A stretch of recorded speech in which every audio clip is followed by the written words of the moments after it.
about to be 34 and I have no family. My dad had 2 kids by the time he was 27. Yeah. I'm about to be 34 and I have no family. I'm about to be 34 and I have no family.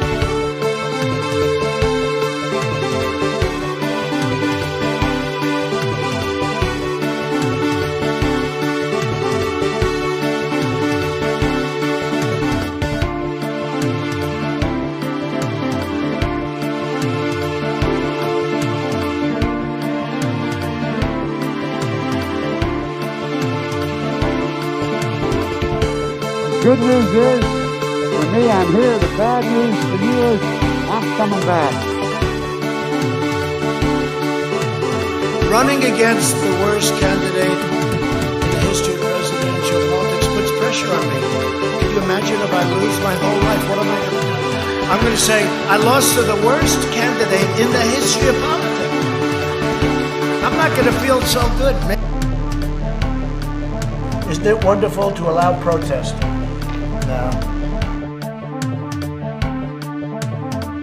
Only the really, I hate to say this, but those with the lowest IQ.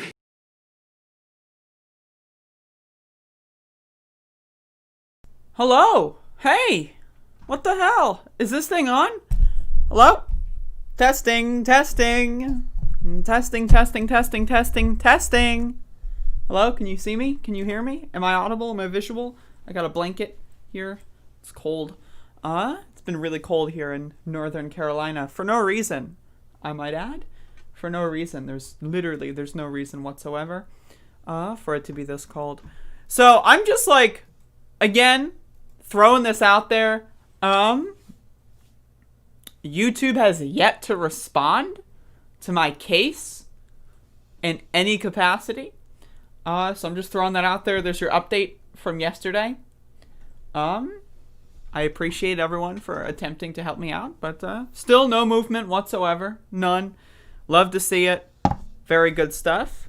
And so, like I said, assuming the strike nonsense does not get dealt with, I am going to probably not be doing as much content as I would otherwise.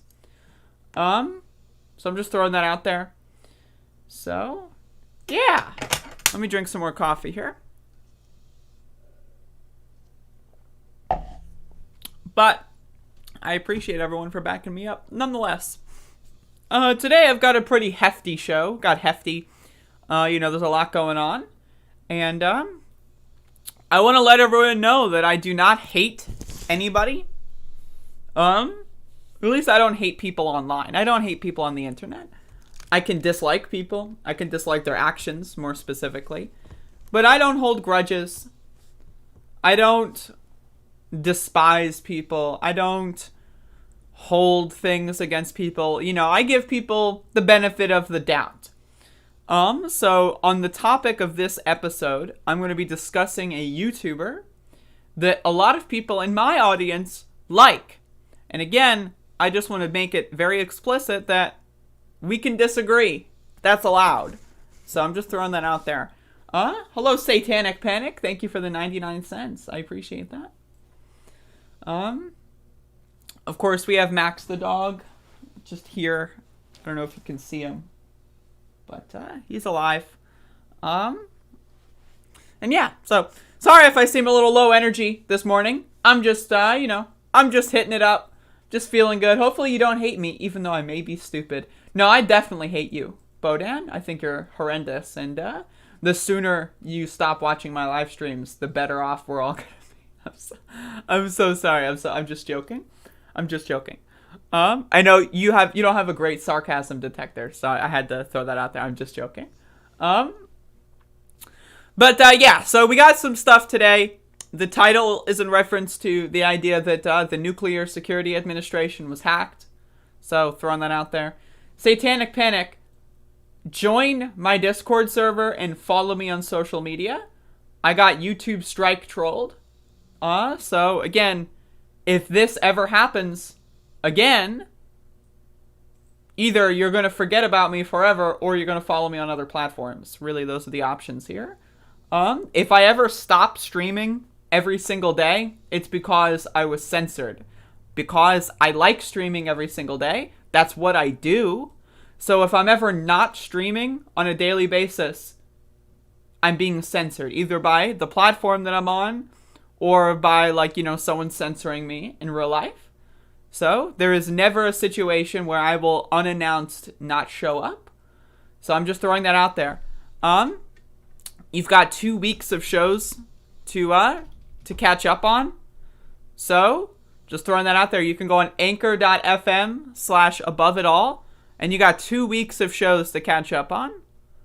So just throwing that out there. 2 weeks of shows. You could have been watching them every single day, but you weren't. And I'm not trying to shit on anyone here.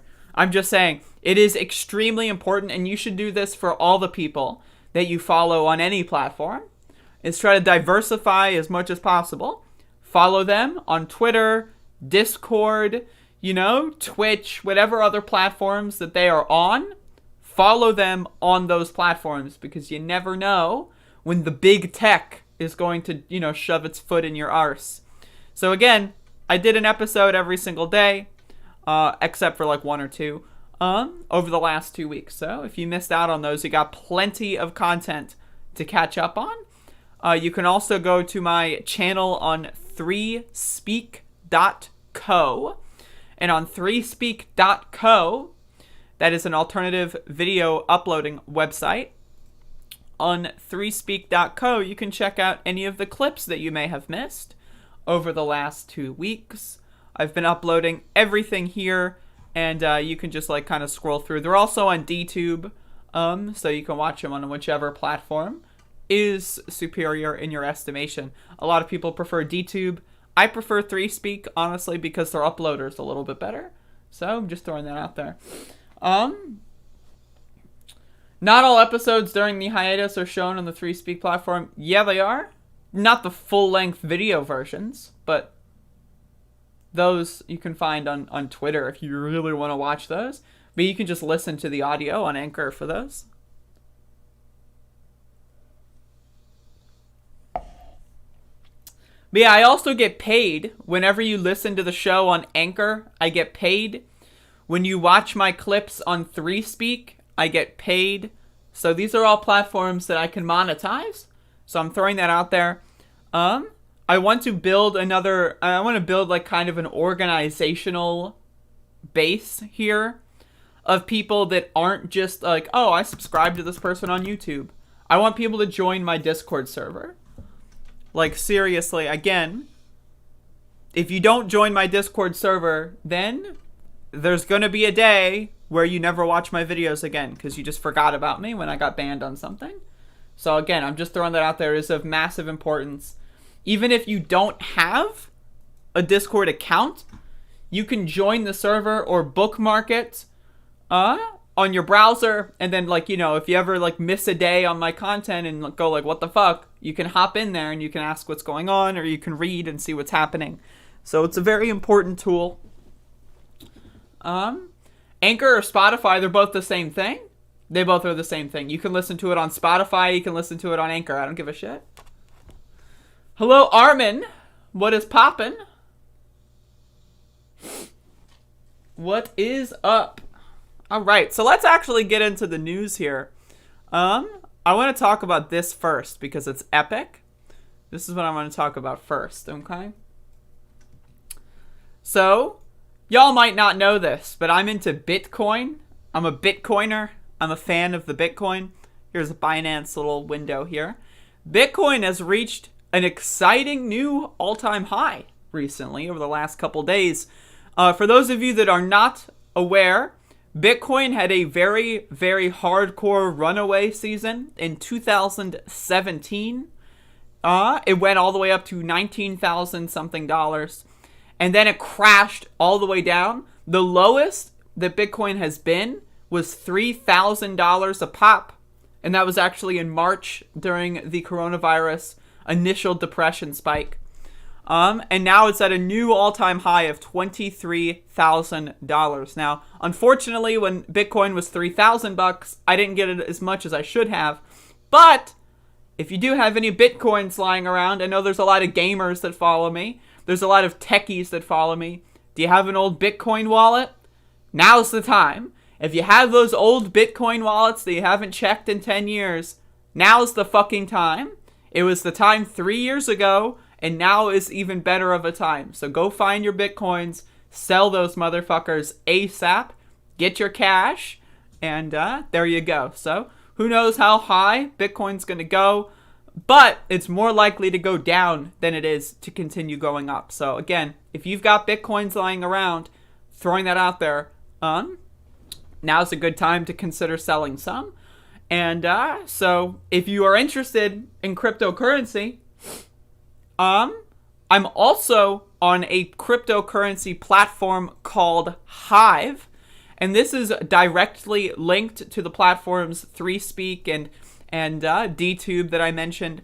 You can find all of my content on Hive.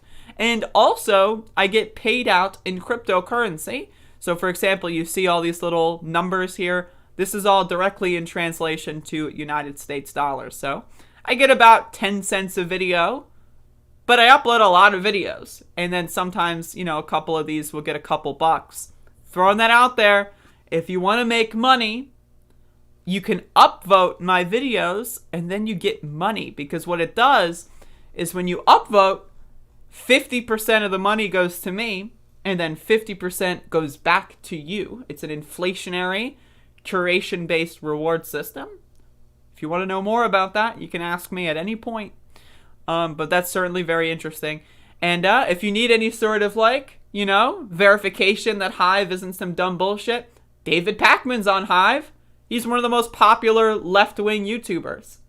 Now, would I say he's left-wing? I mean, I don't know. He's center-left, right? He's not that much of a lefty. But he's on Hive. And the guy makes hundreds of dollars on Hive. Right? So if you need any verification that this is a platform that other people use, there you go. David Pakman's on here. Why aren't you? Is my question.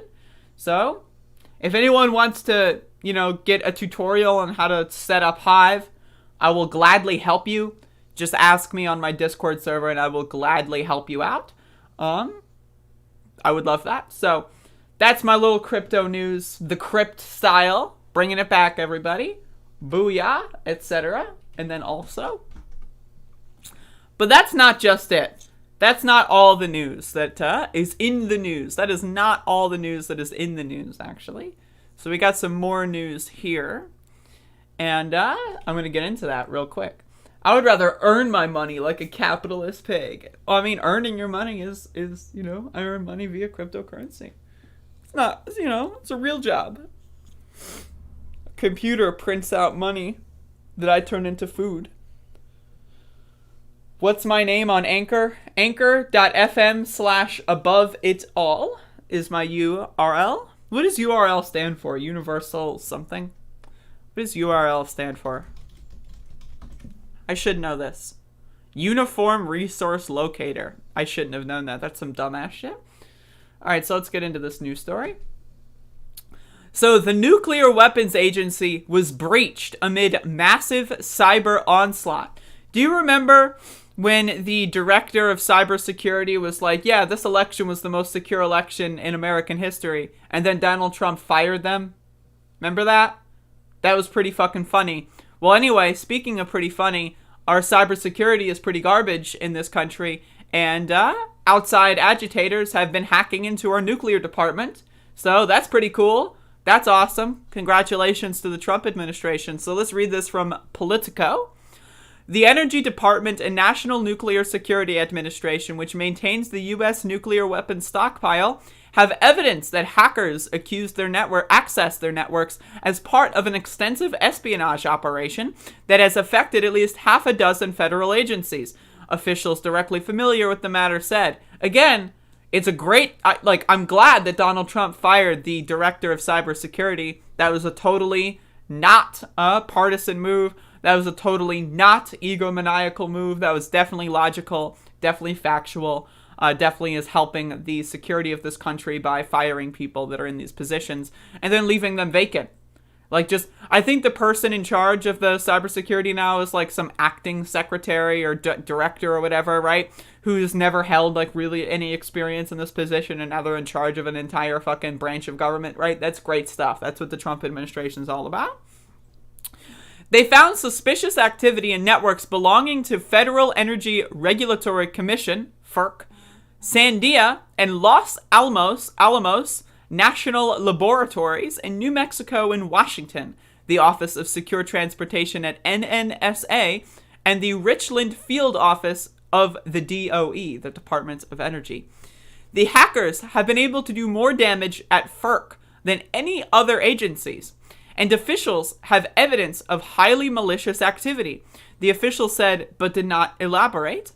The official said that the Cybersecurity and Infrastructure Security Agency, which has been helping to manage the federal response to the broad hacking campaign, indicated to FERC this week that CISA, which I'm not sure, I think it's like cyber something, right? Cyber something, intelligence something, security administrator, something like that, right? Was overwhelmed and might not be able to allocate the necessary resources to respond. DOE will therefore be allocating extra resources to FERC to help investigate the hack, even though FERC is a semi-autonomous agency, the official said. Several top officials from CISA, including its former director, Christopher Krebs, have either been pushed out by the Trump administration or resigned in recent weeks. Now, again, a lot of people in the Trump administration, not just dealing with cybersecurity, have resigned in recent weeks over Trump's blatant attempt to steal the election. So it's pretty interesting that this is just, a thing that's occurring, right? Now, you can read the rest of this article yourself, but I got a little bit more I want to highlight here. So, the attack on the DOE is the clearest sign yet that the hackers were able to access the networks belonging to a core part of U.S. national security enterprise. The hackers are believed to have gained access to the federal agency's networks by compromising the software company SolarWinds, which sells IT management products to hundreds of government and private sector clients. So, this is another thing that's super interesting, is again, you got to follow the contracts here. Who is the government hiring to contract all of these, little bits of software and all that stuff that runs all of the national security apparandi, whatever, right, in this country? And they're very insecure. In this case, they're just very insecure, right? They don't really monitor this stuff. It's very out in the open, right? And again, when the Trump administration is firing people directly in the position of cybersecurity, right, that tells the rest of the world, hey, the U.S. is weak right now. It's not like Donald Trump can go on a temper tantrum in a vacuum and it's on a TV show and it has no bearing on the actual world that we live in. When Donald Trump goes on a temper tantrum, it has real life effects. People in other countries see that. They see the temper tantrum and they're like, okay, that's pretty cool. When can I steal some shit from the United States, right? And can you blame them? Can you blame them? Seriously, it's a good idea, right? Can you blame them? When Donald Trump's going out there and making it easy, honestly, we deserve it. We deserve it as a country. If Donald Trump is able to just inflict massive damage on this country with overnight in a lot of these instances, right? The country must have been dumb to begin with. The country must have been not so good out of the get-go. If one person is able to come in and lose an election and still somehow manage to become president after losing an election, right? They lost the popular vote. Somehow they become president and then also they destroy the entire government. So that's very interesting. Someone is able to lose the election, become president, and then, all right, all of a sudden, our nuclear agency, they're just hacked. It's not like nuclear weapons could destroy the entire world in a heartbeat, right? Fuck it. Whatever. Who cares? Some goddamn bullshit, let me tell you. And it's unfortunate. It's really, really, really unfortunate. I do have to say. It's extremely unfortunate. So, what are you gonna do? What are you gonna do? There's nothing that you can do. There's nothing. And where it should have stopped is at the deal standpoint, when they thought about it. Need I say more? Need I say more? Res ipsa loquitur, SolarWinds not signing its updates code properly, nor were Were any of the integrity controls related to code signatures adequate or working properly? Goved dropped ball. No eye emoji on it, says Aunt Tifa. Brilliantly worded message. This reminds me again of just like basic stuff. Like this reminds me of when in Brazil, for example, right? In Brazil, when Bolsonaro, the current president, cheated the election and won, one of the things that Bolsonaro did was he replaced all of the machines and the computers in government that were Linux-based and just converted them to Windows-based machines. Obviously, Windows-based machines are much more vulnerable than Linux, but you get those contracts in, you pay the private companies to install that stuff, and it's just a way for the government to give money to private companies and then also make their country less secure. That reminds me of a lot of the stuff that Trump has done. Just brought in his people, paid them contract money, and made the country a worse off place as a result. And it's just unfortunate. Unknown story. Andrea's Jersey heavy accent poking through there for a moment. What did I say? Did I say coffee? I'm gonna drink some fucking coffee. Yo, speaking of New Jersey, that was a perfect segue. That was a perfect segue. Hey, I'm gonna drink some fucking coffee. So I got this little fun story from the New York Times. Mobster pleads in plot against Real Housewives boyfriend, U.S. says. A man who was dating a former New Jersey housewife was beaten up. Her ex-husband asked a Nukes crime family member to commit the assault, prosecutors say. Hey, right? I'm drinking my coffee. So this is a really good story. This is an amazing story. It's a wonderful story. And now again, for those of you that don't know a little bit of lore, I hail from new-ass motherfucking Jersey, right? This is where I come from. These are my people. These are my people. The Real Housewives of New Jersey is basically a documentary on what it's like to live in the state of New Jersey, right? Now, again, you can substitute all of these, like, you know, rich events with, like, doing nothing, and it's basically the same, right? You go to fucking Dunkin' Donuts, you get your coffee, you get your donut, you pet your doggy, and then you fucking just do whatever, right? Like, that's what it's like being in New Jersey. Now, because I am from New Jersey, right, I have actually watched The Real Housewives of New Jersey. I think I've watched like 6 seasons of the show. No, I'm not embarrassed of that whatsoever. You cannot make me embarrassed of that. It's a good show, right? Even though all the people in the show are reprehensible human beings, right? It's fun to watch, right? A bunch of rich bitches yelling at each other, pulling each other's hair out. It's amazing, right? And one of the best parts of The Real Housewives of New Jersey is the characters are linked to mobster families, right? Now, again, I hail from New Jersey, right? A lot of people I'm also Italian, right? I'm of Italian descent in New Jersey, right? So I've been around, I've heard of family adjacent people that have been connected to the mob, right? So I know that. That's cool stuff, right? So let's read this article, right? This is some great stuff. You're going to love this. You're going to love this. All right. The sordid and violent tale laid out by federal prosecutors seemed ripped from The Sopranos. A well-connected ex-husband, angry that his former wife had found a new boyfriend, enticed a New Jersey mobster to beat the boyfriend up by dangling the prospect of a cut-rate deal on a flashy wedding reception. This is amazing stuff.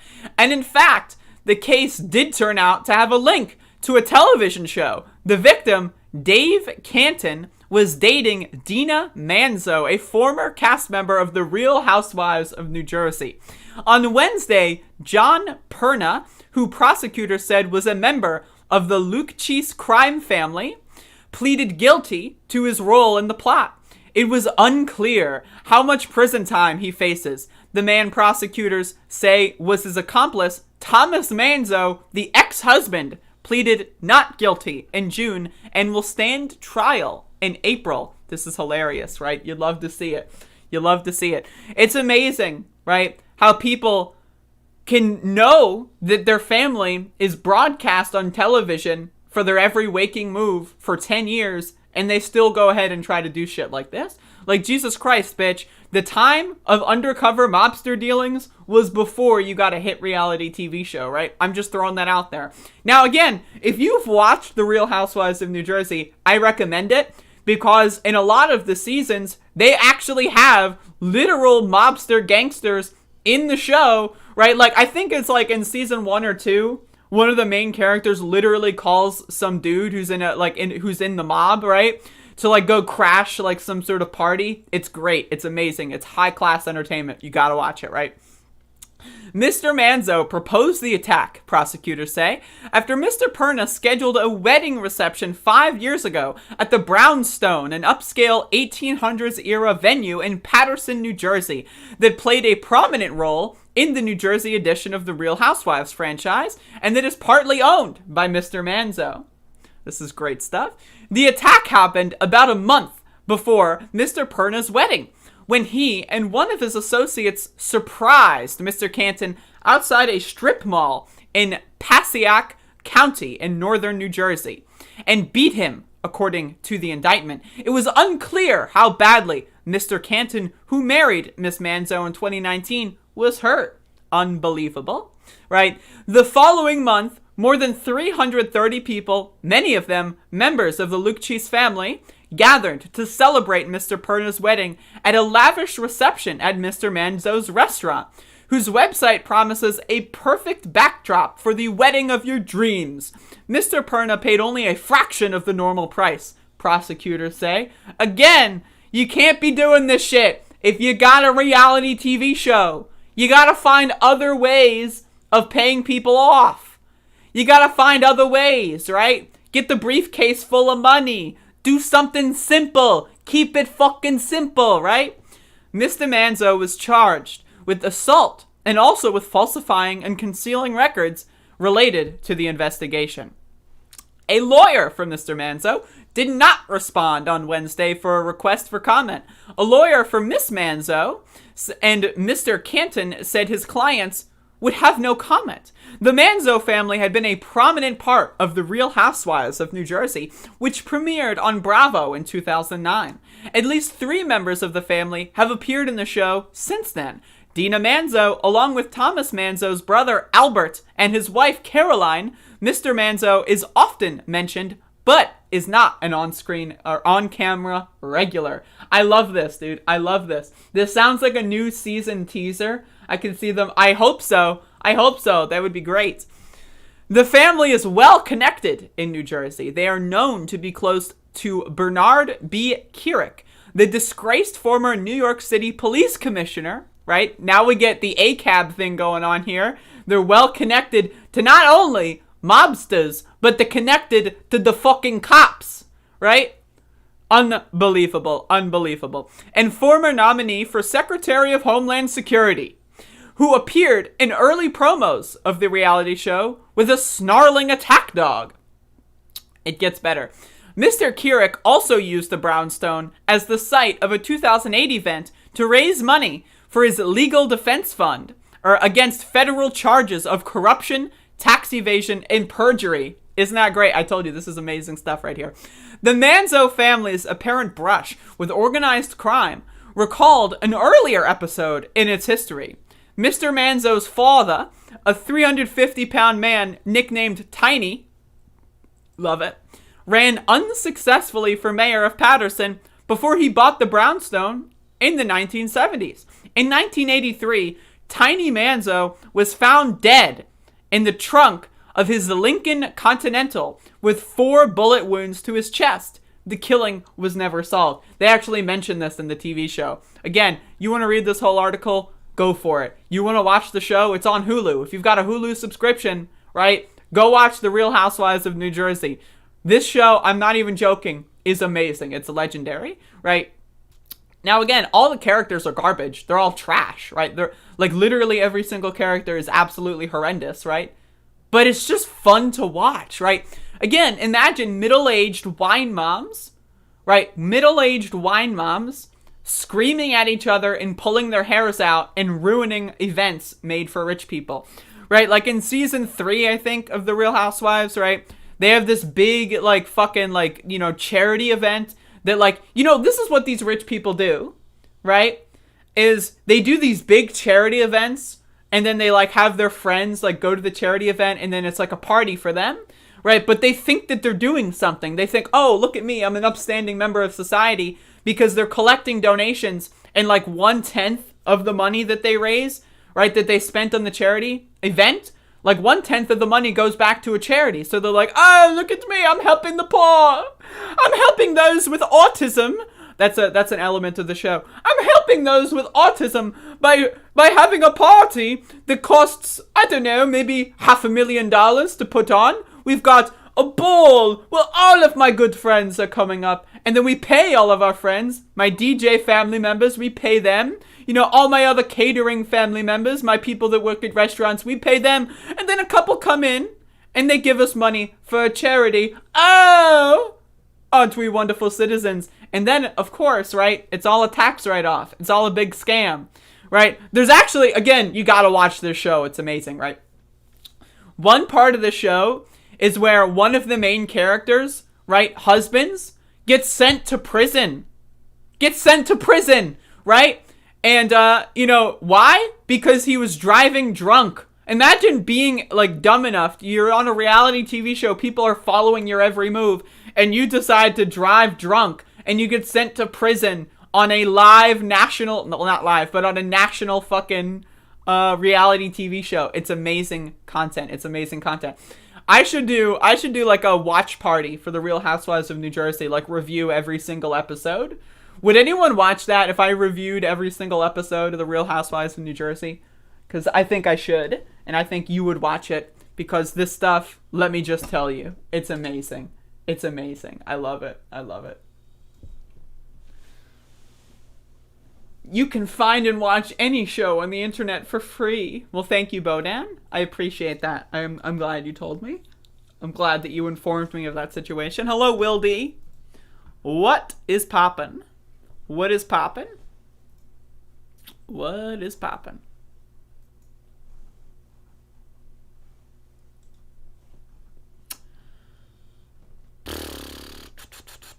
All right.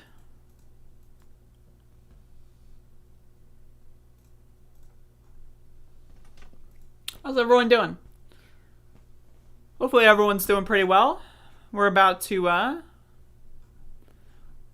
upgrade the quality of this live stream, because we're about to get juicy. We're about to get juicy. We're very close to the juice. So, throwing this out there. But let's talk about North Carolina first. Before we get into the juice, let's talk about North Carolina. So Roy Cooper, the Democrat governor of Northern Carolina, decided to pardon a couple of people in an actual pretty good manner. So I haven't, I'm not going to research, the stories of these people. I am taking on good faith that these people were in fact wrongly convicted, because the groups that are representing them I trust, and I trust that they're getting the good details here. And this is a problem all throughout this country, especially, again, when these convictions were 30 years ago, 40 years ago, these convictions, a lot of them were, where the country was a lot more racist, right? A lot less fair, and the criminal justice system had a lot less necessity for evidence, right, in its conviction, requirements, right? So there's a lot of people that get convicted for crimes that they did not commit, right? For example, we had a recent case where the federal government executed someone. I believe their name was Brendan Bernard. I believe their name was. I'm sorry if I got that incorrectly. Who debatably did not really commit a crime. They were just in the car of someone who did commit a crime, and they were executed by the government, right? So this is a real big problem. And one of the reasons why it's a little bit better to have a Democrat governor compared to a Republican governor is Democrat governors, right? They feel a little bit of pressure from PR, and they'll sometimes do good things like this. And 5 people's lives have been permanently improved, made for the better. And that is a net positive, all right? So I'm going to read this story. It's relatively short, but it's pretty good news, and I'm happy about this. So, North Carolina Governor Roy Cooper granted pardons Thursday to 5 men convicted of crimes they did not commit, including one freed this year after serving 44 years on a wrongful rape conviction. We must continue to work to reform our criminal justice system and acknowledge when people have been wrongly convicted, Cooper said in a press release. I have carefully reviewed the facts in each of these cases, and while I cannot give these men back the time they served, I am granting them pardons of innocence in the hope that they might be better able to move forward in their lives. Ronnie Wallace Long, at age 64, was freed in August after decades in prison, CNN previously reported. It had been a long road, Long said, but it's over, and it's over with now. Long, who is black, was found guilty of rape and burglary in 1976 and sentenced to life in prison. His conviction was vacated after the state of North Carolina filed a motion in federal court seeking to do so. A judge found the evidence from the crime scene did not match Long and was deliberately withheld by law enforcement. Gee, I wonder why. Cops in 1976 falsifying evidence against a black man? Gee, never heard of that before. Cooper also pardoned Teddy Lamont Isbell Sr., Damian Miguel Mills, Kenneth Manzi Cagoniera, and Larry Jerome Williams Jr. They pleaded guilty to charges ranging from robbery to second-degree murder, but were later found not guilty. The pardons make them eligible to file a claim under a state law that allows compensation to persons wrongly convicted of felonies. Now, here's another thing. When someone is exonerated, why aren't they immediately released? Think about that, right? A lot of these people were found to be innocent, and yet they're still in prison. Imagine someone finds out that you're innocent, right? And a judge is like, yeah, you're innocent. And then it's like, okay, but you're still in prison. What? What? Why do you need to wait for the pardons? What? It's bizarre. It's bizarre. What we need in this country is we need a mandatory review of all cases, let's say every couple years. Hell, as often as possible. Every year, maybe. Right?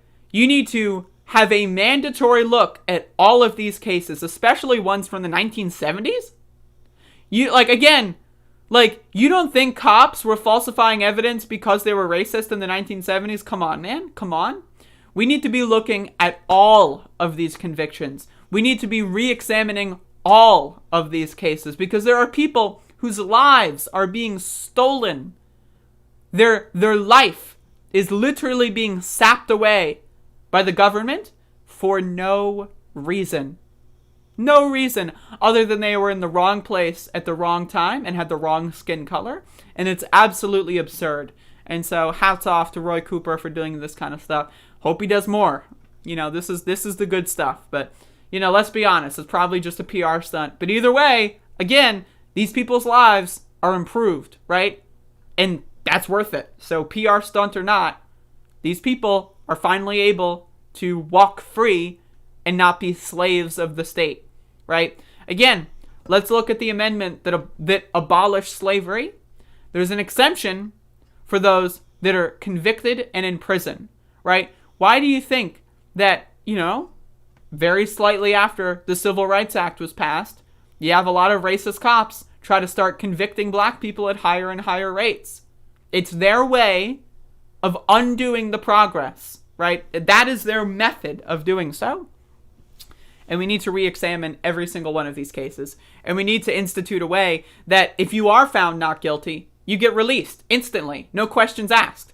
If you are found by like a shadow of a doubt, not guilty, you should not be serving an additional second in prison. You shouldn't have to wait for the governor to look your case over and say, yeah, sure. Or, just ignore them, right? Because a lot of governors, if Dan Forrest were to won the governorship in this country or in this state, do you think he would have done this? Hell no, right? So we need to institute a way to have these people be released as soon as they're exonerated. And we need to hold these cops accountable. These cops are ruining people's lives, stealing 44 years of someone's life. And then throughout those 44 years, what did the cop do? They were free, and they did the same thing over and over and over. And then they retired, and they had a beautiful retirement, right? And they lived out the rest of their lives holding their loved ones in happiness, while the people whose lives they destroyed are rotting away in prison. Think about that. It's not fair, and it's not justice. And that's what I think about that. Come on, Andrea, come on! Cops weren't always racist. It's not like they started as slave patrols or anything. Yeah, I know, right? I know, right? They're not racist. They just disagree. It's free speech. They have different opinions.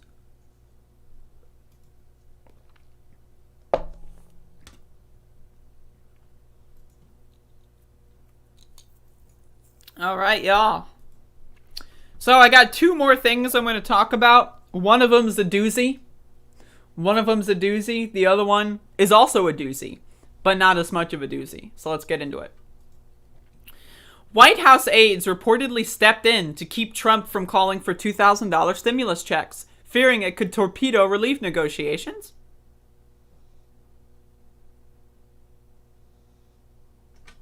I'm going to read that again. White House aides reportedly stepped in to keep Trump from calling for $2,000 stimulus checks, fearing it could torpedo relief negotiations. Bad deal. Should have never been thought of. And where it should have stopped is at the deal standpoint, where they thought about it.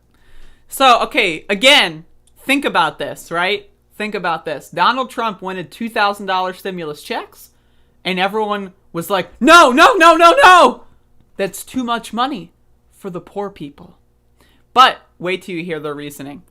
President Donald Trump's advisors talked him out of calling for $2,000 direct payments to Americans in the next federal coronavirus rescue package, since it might have derailed the relief negotiations on Capitol Hill, the Washington Post reported.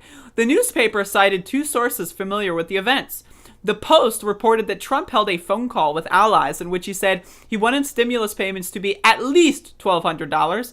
Now again, the Republicans, they're trying to go for $0. The Democrats are trying to go for $600, right? Donald Trump is to the left of the Democratic Party? What? Right? But that's just the way it is here. And perhaps as large as $2,000. Congressional leaders are drafting a $900 billion relief package with $600 direct payments for Americans, half the $1,200 amount distributed in March and April throughout an earlier package of pandemic aid.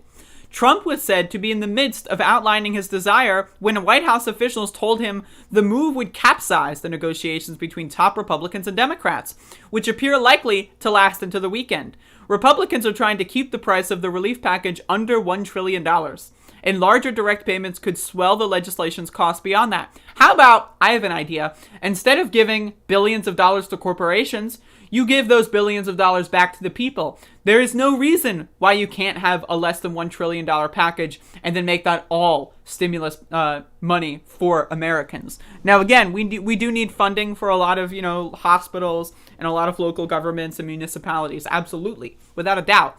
But the most important possible thing in this pandemic right now is to give people money. Give people cash as much as possible, right? But they don't care. They don't give a fuck about you.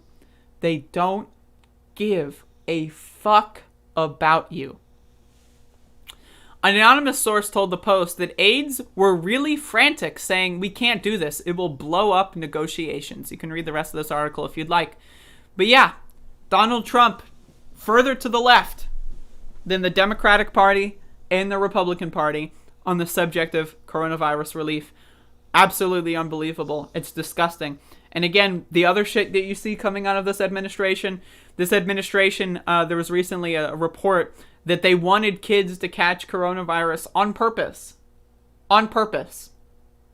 to promote the idea of herd immunity. The Trump administration is killing us, right? But guess what? They know that regular Americans, Donald Trump himself knows that regular Americans want cash. All 535 Democrats and Republicans, I guess technically 531 or whatever, right? In Congress, they don't give a fuck about you. They don't care. They don't give a shit. They could not possibly give a flying fuck about you. They don't care. You think they give a fuck? They don't. And they won't. And there's nothing that you can do to make them care besides voting them out? Now, who's the only person that is seemingly trying to do anything? An independent. You might know him. His name's Bernard Sanders. He's been fighting for at least $1,200 because the Democrats are trying to compromise down to $600. And Bernie's like, fuck no. You know the whole reason we got unemployment benefits expansion? Because of Bernard? He could have been president. He could be the president-elect right now. But Barack Obama decided to intervene in the primary process after saying he wouldn't. Barack Obama spent years saying he would not intervene in the primary process. He would stay out of it. And then, right at the last moment, Barack Obama comes in, fucks Bernie over, and then now Joe Biden is president-elect. The president-elect is caught on tape screaming and harassing at black civil rights leaders. Fuck it. The president-elect is caught on tape not giving a fuck about stimulus packages. Fuck it. The president is caught on tape saying he is not going to do any executive orders that will provide relief for everyday Americans because he doesn't care. Meanwhile, we could have had Bernie Sanders, who right now is still fighting in the floor of the Senate, of an empty Senate because everyone else went home. He is still fighting for $1,200 because he knows that's not enough. But $600, that's not a drop in the bucket. That doesn't even register. And I just want you to all understand that this government does not give a fuck about you. It doesn't care about you in any capacity, right? And I want you to know that.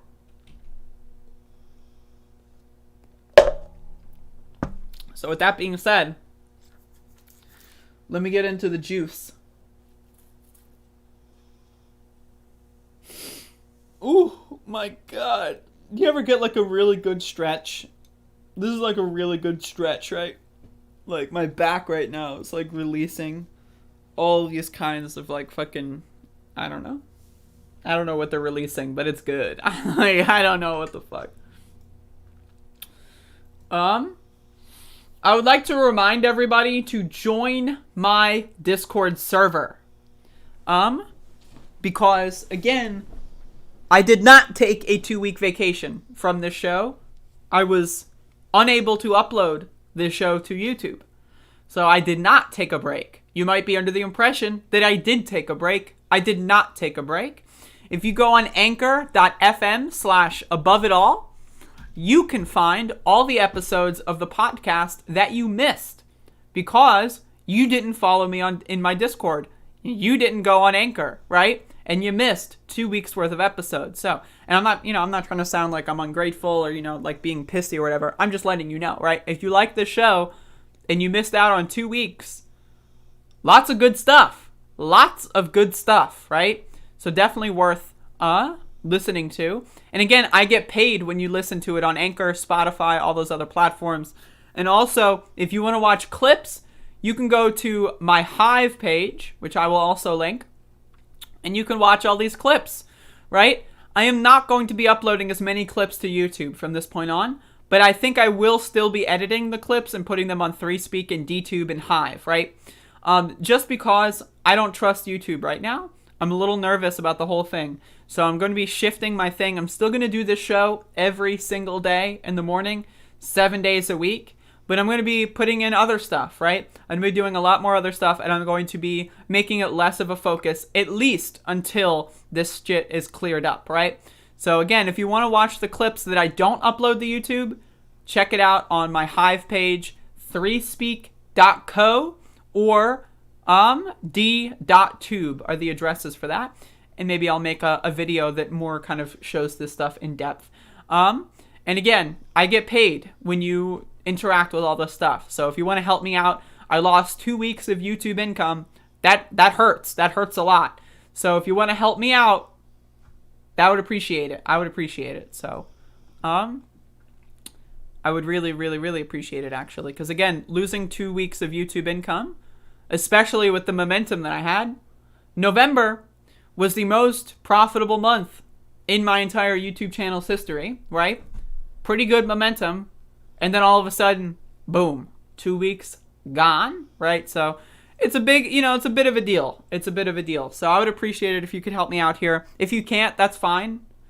I'm not trying to sound ungrateful, but not all of us are multi-million dollar earning YouTubers. Not all of us on YouTube are in a pandemic depression spending millions of dollars on new homes. Yes, right now I'm going to be talking about Jimmy Dore. That's going to be the next and final subject of this episode of my podcast. Jimmy Dore has been making a lot of waves recently. Now, again, you might be starting this out thinking that I hate Jimmy Dore. Oh, I'm a hater, right? Look at me. I'm hating. I'm a hater. Damn right I'm a hater, right? No, I'm just kidding. I don't hate anybody, okay? If Jimmy Dore tomorrow decided to apologize for all the dumb shit that he said and said, like, I want to make my platform, I acknowledge that I have a responsibility to provide accurate and fair news coverage on my platform. And, if he did that, that would be great. That would be wonderful, right? But let's be honest, he's not going to do that. So I want you to look at this, right? This guy has bought a $2 million house, right? During a pandemic depression, right? They're about 40 to 50% of renters in America are at least $2,000 behind on their rent. Meanwhile, Jimmy Dore is making videos screaming at politicians, and you're clicking on them, and he's getting paid for it. Do you think that this recent stunt for Jimmy Dore is anything but a revenue scheme? Because I don't, right? And I'm just throwing that out there. These are my biases. So, you might be aware that Jimmy Dore has been doing these videos against AOC, and I've got some clips here. I think these are from the same video, but these are like different segments of the video. I'm not sure. But I've got some clips here of Jimmy Dore having an absolute meltdown against AOC, calling AOC corrupt, calling her a failure. And again, why do you think that is? Did you know that AOC has more name recognition on the right than on the left? The reason why Jimmy Dore is going after AOC is because he gets clicks that way. That's how he gets paid. I'm a YouTuber. I know that when I upload a video about Jimmy Dore, I'm probably going to get clicks and I'm probably going to get some money about this. I'm well aware. So if I'm aware that when I put things like Jimmy Dore in the title, that I'll get some increased search engine optimization revenue, do you think Jimmy Dore is not under the impression that he's going to get right-wing mass clicks calling AOC corrupt? Right? He knows how the game is played. And if you don't think that this is how he's playing the game, you're a fool. So I want that to be pointed out first and foremost. Now, again, I don't hate Jimmy Dore. I don't think he's a terrible person. I think he's a bad political analyst or commentator. I think he's not bright. He endorsed Tulsi Gabbard over Bernie Sanders. Tulsi Gabbard, of course, recently put through legislation that is extremely transphobic and with the entire intent to harm transgender people. Did Jimmy Dore make a video about it? Maybe. I don't know. I didn't see it. I figured I would see it. But I do know he's too busy attacking AOC to do anything else. So I want to play these clips here. And the problem with Jimmy Dore, and I want this to be extremely important, I want you to understand this. If you're still watching this segment from this point, right? Jimmy Dore does videos to weaponize the angst and anger of poor people. That's what his videos are about. I'm poor, right? I spent a majority of my life with no health insurance while having chronic illnesses, right? Not fun. It's not fun at all, right? I know what it's like to have to ask people for money to be able to purchase medications. I know what that's like. And if you are falling for this, chances are you know what it's like, right? People, just like, again, the Trump base, right? They go like, Trump's going to make America great again. The immigrants, they are the ones who took my jobs. Trump's going to get those immigrants out of there, and then I'm going to get my job back. Trump's whole campaign strategy was weaponizing the angst of poor white people, right? And Jimmy Dore's strategy is weaponizing the angst of all kinds of poor people, right? And saying you need to hate AOC, you need to hate everybody, because the best way to get clicks and the best way to get money so that you can buy your new mansion is by being as much of a character and cartoon character as possible. So let's watch. The Humanist Report came out against you. Kyle Kalinske just turned on you. AOC, did you see that video? Guess who else? Crystal Ball. Guess who else? Jimmy Dore. So he's like writing off like a list of people who turned against AOC. Like this is some like Shakespearean drama or something. Like what does that mean? Turning against AOC. And this is one of my problems with Jimmy Dore's commentary, is it's so embarrassingly low grade. Everything's a binary. Either you hate AOC and think she needs to die and get out of Congress and she's evil, or you're an AOC defender and you love everything she does and you agree with her no matter what. There's no middle ground. There's no nuance. There's nothing. Either you're for her or against her. And that's how Jimmy Dore sees everyone interacting with him. Either you're for me or you're against me. There's no nuance. There's no middle ground. You can't say, for example, agree with a floor vote for Medicare for All and disagree with the strategy of acquiring that floor vote. No. You have to agree with Jimmy Dore's idea 100%. Otherwise, you're against him and you're a sellout and a corporate shill. So I want this to be very clear. I do think that there is merit to the idea of trying to force a vote for Medicare for All. I would love to, instead of crying about Jimmy Dore, be talking about the strategy behind that, right? But Jimmy Dore decided to make this whole thing all about himself. And that is why I have a problem with this. Because again, here's an idea, right? Imagine, mutual aid, giving poor people money and food. Well, that's my idea now. Now imagine I said every time you talk about mutual aid, you have to credit me. It's my idea. I came up with it. Yeah, sure, the idea has been around for, thousands of years, but it's my idea. I said it on my podcast, right? And that's what Jimmy Dore is doing here. He's taking an idea that's been in the zeitgeist for literally years, and he's taking credit for it. And he's making the whole thing about him. And that's what I find reprehensible. Guess who else? Medea Benjamin, Cornell, everybody sees through you. Everybody sees through you. Except I would like to see the video of Cornel West hating on AOC. I would love to see that. That would be amazing.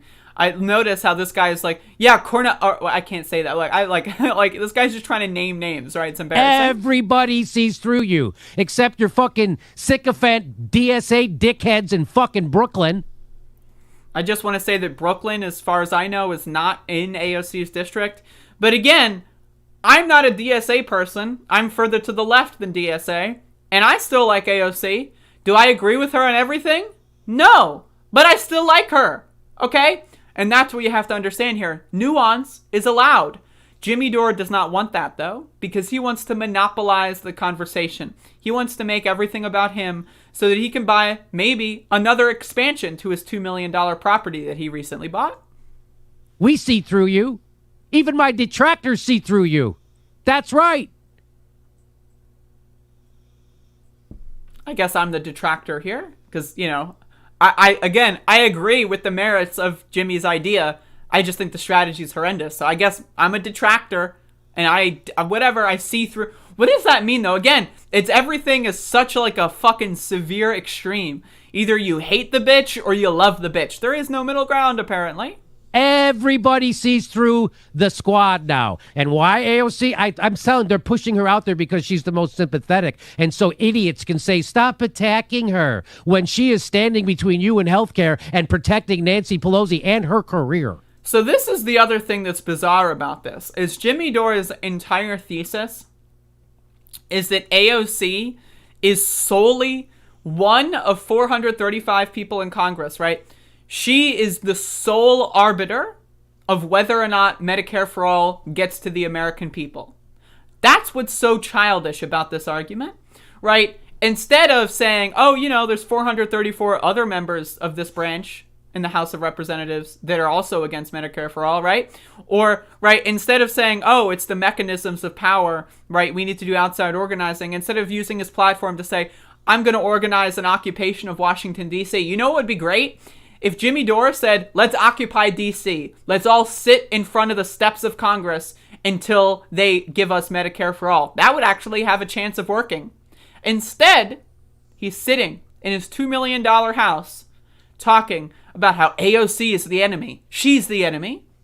You have to hate her. She's the enemy. Cori Bush, She hasn't even been sworn into Congress yet. She's the enemy. Jamal Bowman, he hasn't even been into Congress yet, but he's the enemy.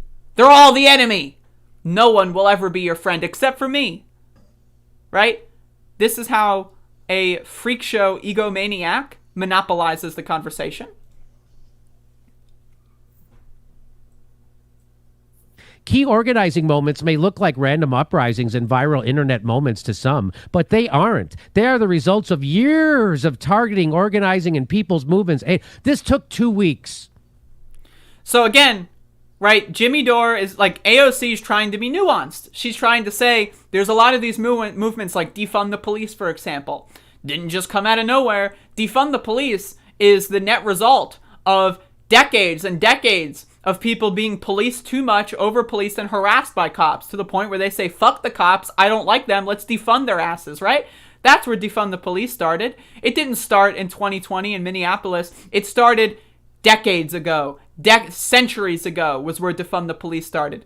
But here, again, Jimmy doesn't know that. He doesn't read into nuance. He doesn't care. He's trying to say, I came up with this idea in 2 weeks. Again, I was talking about this kind of stuff years ago, right? Even before I did this show, Above It All, I said, wouldn't it be great if we just got these people on the record against or for Medicare for All? That would be wonderful. I've been knowing of this idea for a long time, right? But Jimmy's going to take credit for it. And this is what I find bizarre. Again, every time you pay your taxes, you should be giving me credit. That's my idea. I came up with taxation. Yeah, sure, it's been around for thousands and thousands of years, but if I just say I came up with it, then I came up with it. It's all me. This took 2 weeks. This took 2 weeks. And then you got the simps in the background. What is that? Like someone was like, I'm going to get a point in. Let me do this, right?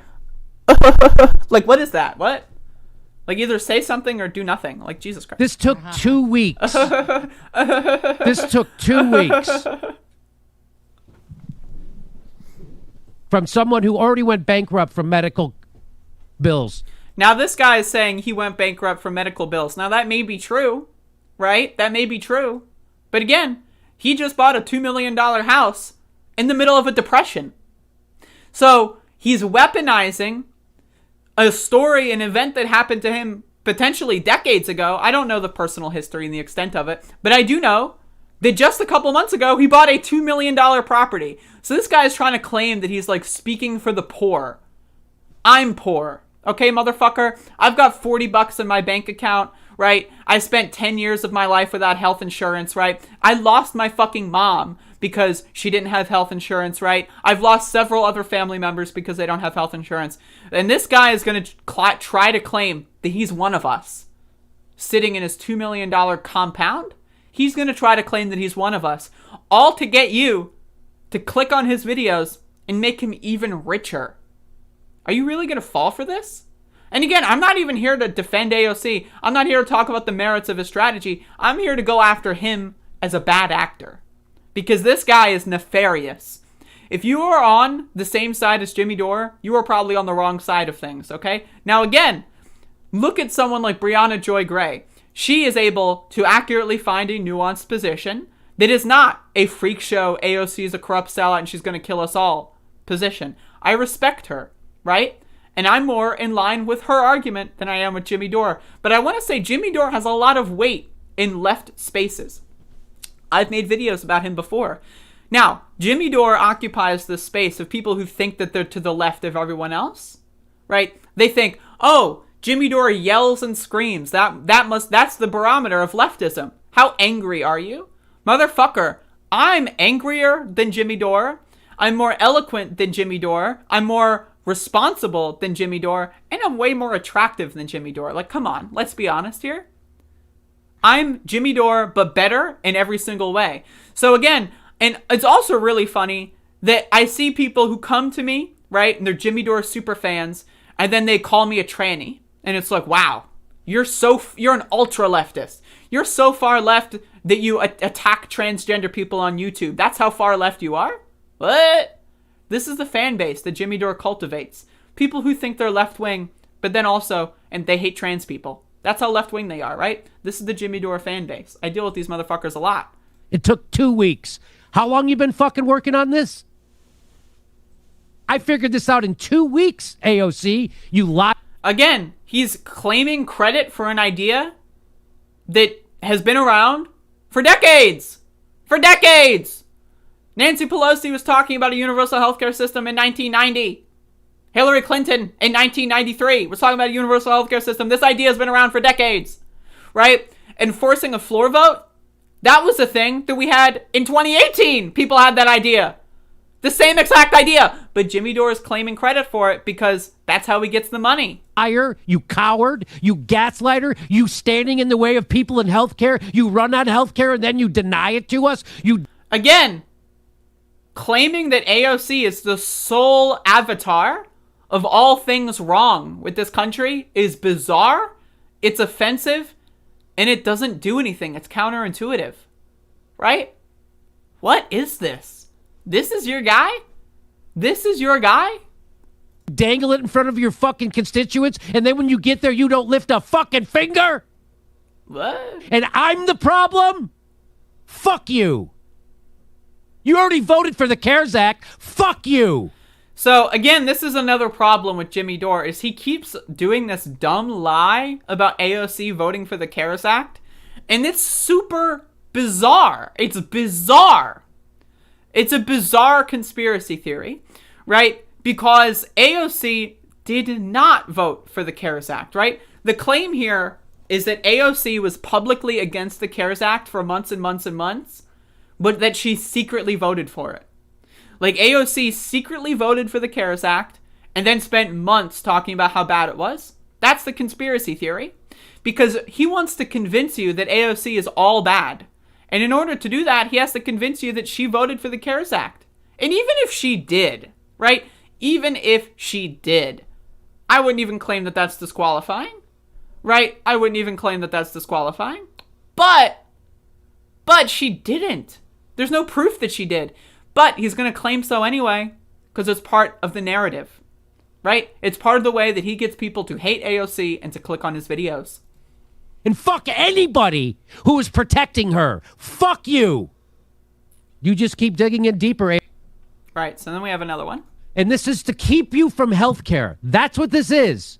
This is to keep you from health. And you don't get her to do what you want her to do by being fucking nice to her. You get her to do what she's supposed to do by ripping her to shreds, which is what I'm doing right fucking now, because she has it coming. And it's not just her. They all do. She's the only one engaging on Twitter, which is why she's getting it. What it takes is courage from gutless wonders like you, AOC, you fucking phony. And you're revealing yourself. And I am just writing it down.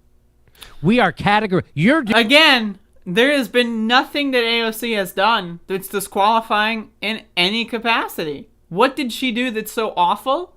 Well, he's saying that she voted for the CARES Act, which is not true. So if he's going to say something that's demonstrably false and that's a literal lie, can you trust anything else that he says? The guy's not an honest actor.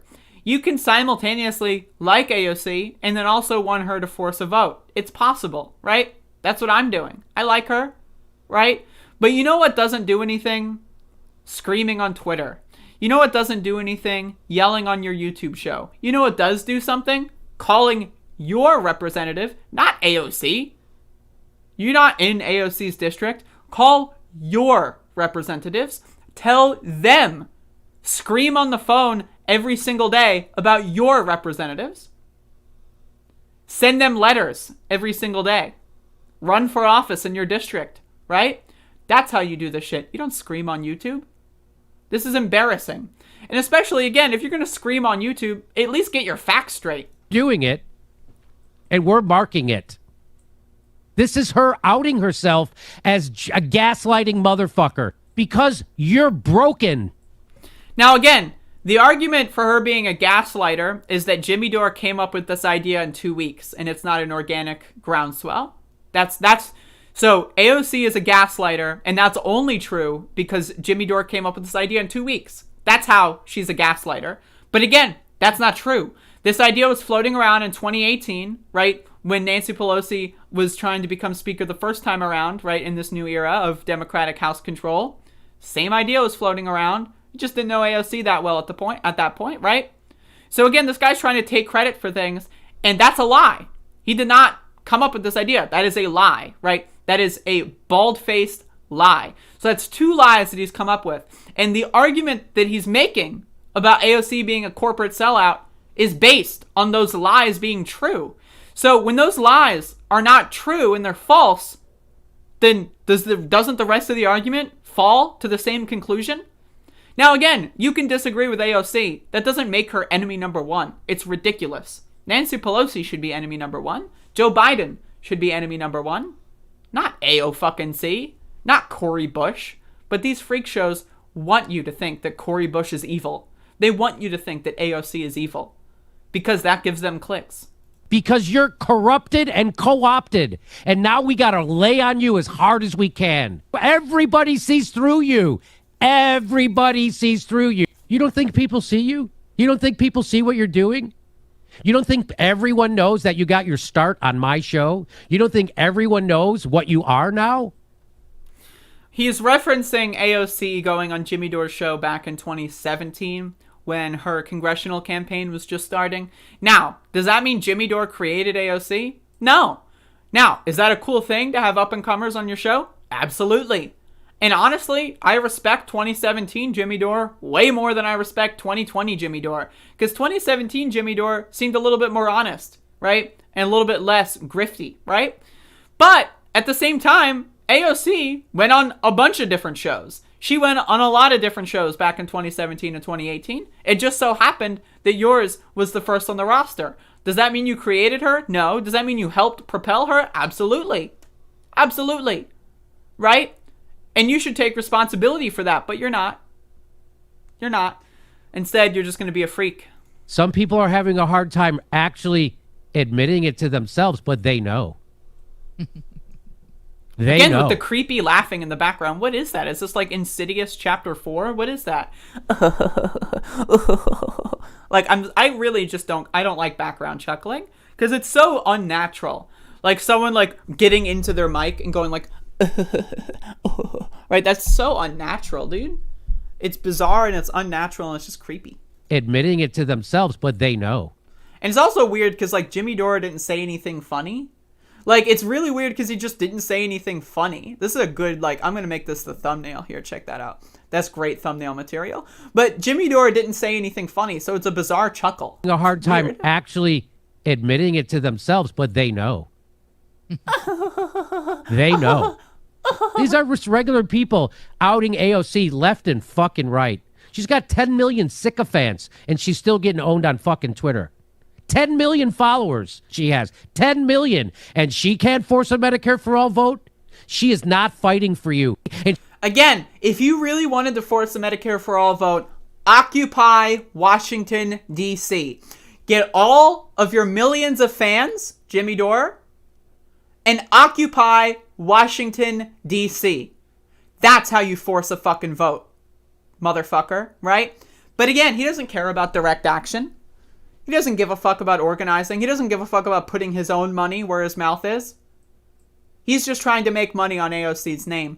Because he knows right-wingers hate AOC, right? And he has right-wingers click on his video, and that's how he gets money. Have you ever seen the comment section on any of his videos? It's all right-wingers. That's the audience he's appealing to. Are these weirdo wannabe lefties and far-right wingers that think AOC's just a bartender? She's dumb. She's so dumb, right? Nancy Pelosi's not dumb, right? You know, fucking Hakeem Jeffries, not dumb. Steny Hoyer, not dumb. Chuck Schumer, not dumb. Just ignore them. It's AOC who's the dumb one, right? It's not all of the Democratic leadership. No. It's AOC who's the dumb one. That's who you have to focus all your anger on. Not the Democrat leadership. No way. They're great. They're wonderful. Ignore them. she's doing it again. She's fucking gaslighting you into thinking you can't have a vote on Medicare for all. And she is doing it at the top of her lungs. And go on Twitter and fucking give it to her. We're going to fucking haunt you. And we are not letting you off the hook. And we'll primary your ass if you don't fucking do this. If you think primarying AOC is worth money, compared to primarying Nancy Pelosi, Steny Hoyer, Hakeem Jeffries, or any of these other entrenched motherfuckers, if you think that that is a better use of your money, you are a fool. But again, it's not Jimmy Dore's money. Jimmy Dore is not going to primary AOC. Jimmy Dore is not going to fund that campaign. He's just going to promote a link. He's going to make a video about it, get a bunch of ad revenue, and then say, hey, you should also give some money to this campaign. Maybe a couple of his fans might, but he's going to be raking in the cash. Again, he just bought a $2 million new house. $2 million bucks. This guy's got plenty of money. He's not going to use it, though. What's the point? We could have Joe Crowley not do Medicare for all, or we could have you not do Medicare for all. We could have Joe Crowley vote with Nancy Pelosi, or we could have you vote with Nancy Pelosi. Again, just ignoring everything. Just literally ignoring the last 2 years. Just ignoring it. Again, the argument that he's saying is predicated upon AOC, one, voting for the CARES Act. That makes her corrupt, right? Which she did not do. And then Jimmy Dore's second argument is that she's gaslighting because he came up with this idea in 2 weeks, which is also not true. So the entire, foundations of this guy's argument are patently false. You can just look it up on Google. It's pretty obvious, right? She's saying we're going to make it harder for them. Oh, we're going to make it harder for you, AOC. We're going to make it harder for you. Now, again, I agree with pressuring politicians. I agree with that. I absolutely agree with pressuring politicians. But when you pressure them like this, it's embarrassing. It's honestly embarrassing. It's embarrassing, right? Sending a letter to your local representative's office does 15 times more than whatever this is, right? And again, this guy, Brooklyn is not even in AOC's district, to my understanding, right? All this guy's rage is based on, anti-left, anti-socialist premises. Because why is Jimmy Dore saying that DSA sucks when he should be theoretically aligned with DSA? Now, for me personally, I'm to the left of DSA, but they're still pretty good allies. I'd rather work with DSA than work with CAP, for example. But he doesn't make any of these distinctions. Why? Because it's all about him. It's all about him. It's all about taking credit. It's all about making people know that he's the one in charge. It's all about shitting all over everyone else and getting to the top of the pyramid. How many times have I had Jimmy Dore fans call me a tranny? I could not count them on two hands. It would be more than 10 times. I've had Jimmy Dore fans insult my gender identity. But again, they claim that they're further to the left than me, which is bizarre. Why are these people like that? Why are they so angry? Why are they so, unintelligent? It's because that's the market that Jimmy Dore is appealing to. When most people are impoverished, when most people are scared, they turn to stuff like this. They turn to conspiracy theories. Like AOC must have voted for the CARES Act. Yeah, sure, she was speaking against it for months and months and months, but that doesn't matter. She secretly is in favor for it. Because that is what makes my ideology make more sense. If I can convince myself that AOC is the enemy, then somehow that makes me happier. I don't know why. But people think emotionally before they think logically.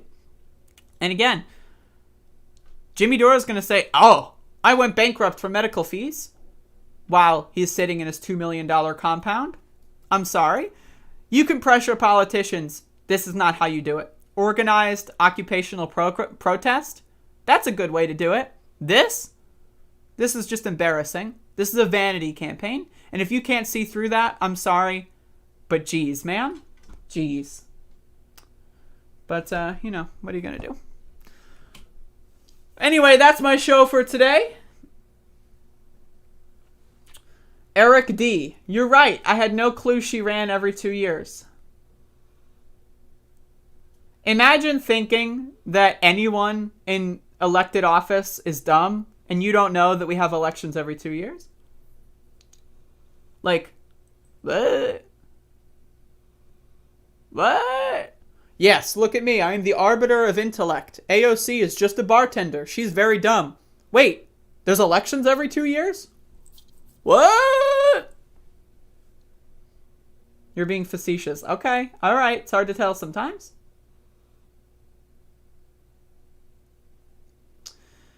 selling a $20 shirt for $59. Are you talking about her union-made shirts?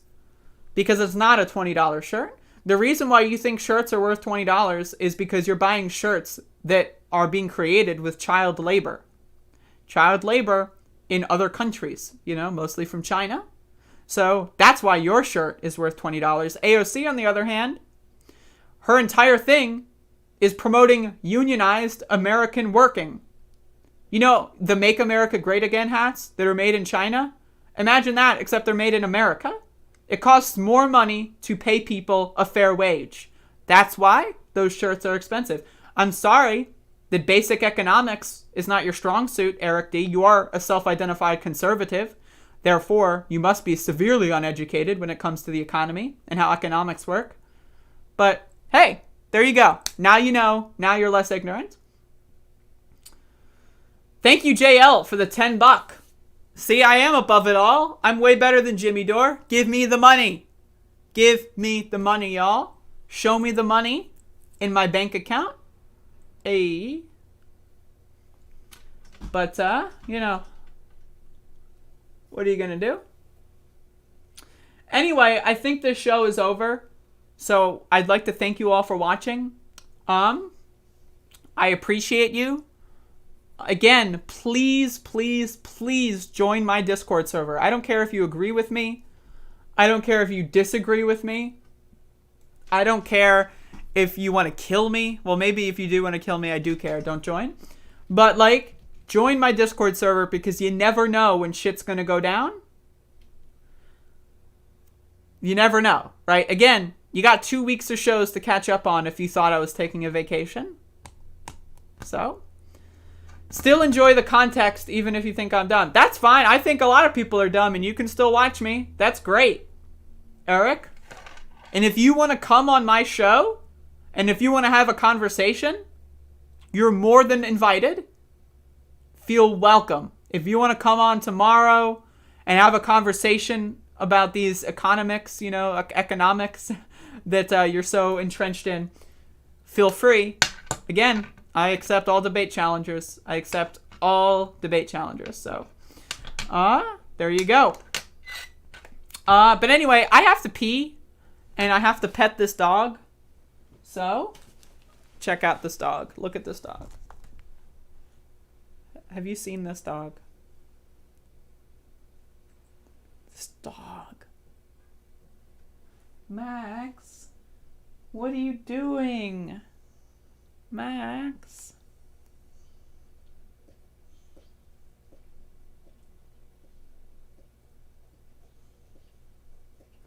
My God. Aren't dogs just unbelievable? Aren't they just unbelievable? Anyway, I'm sorry for those listening on Anchor for my visual gag. But anyway, thank you for listening. Again, if you missed any of the show, watch it back on Anchor. And again, I get paid for when you listen on Anchor. I get paid when you listen on YouTube. Hit me the fuck up. I missed out on 2 weeks of YouTube income. So if you want to help me out in recouping that, I would greatly appreciate that. And again, I got this new microphone. You might not notice because it's been so long that you forgot. But yeah, I got the new setup. Everything is great. And there you go. That's how things are going. So again, thank you for watching. Y'all have a good one. I will see you again very, very soon. Thank you.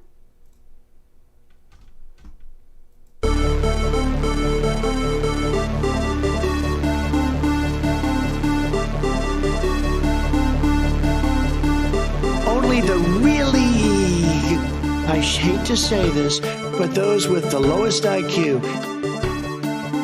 And he's like this, and we will, I need water, help me, I need water. And he's like this, and we will, I need water, help me, I need water.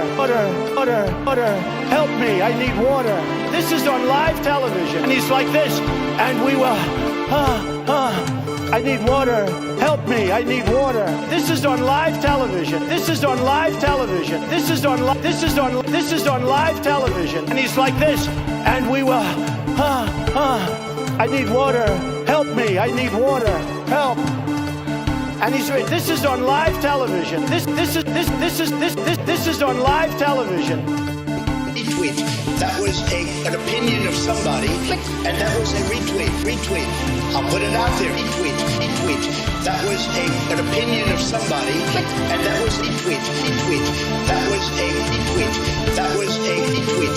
That was a retweet. I'll put it out there. Retweet. That was an opinion of somebody. Retweet. That was an opinion of somebody. Running against the worst candidate in the history of presidential politics puts pressure on me.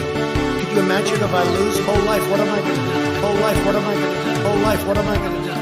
I'm going to say, I lost to the worst candidate in the history of politics. In the history of politics. In the history of politics. I'm not going to feel so good. Maybe I'll have to leave the country. I don't know. In the history of politics. Good. Maybe I'll have to leave the country. I don't know. Not good. Believe me, not good.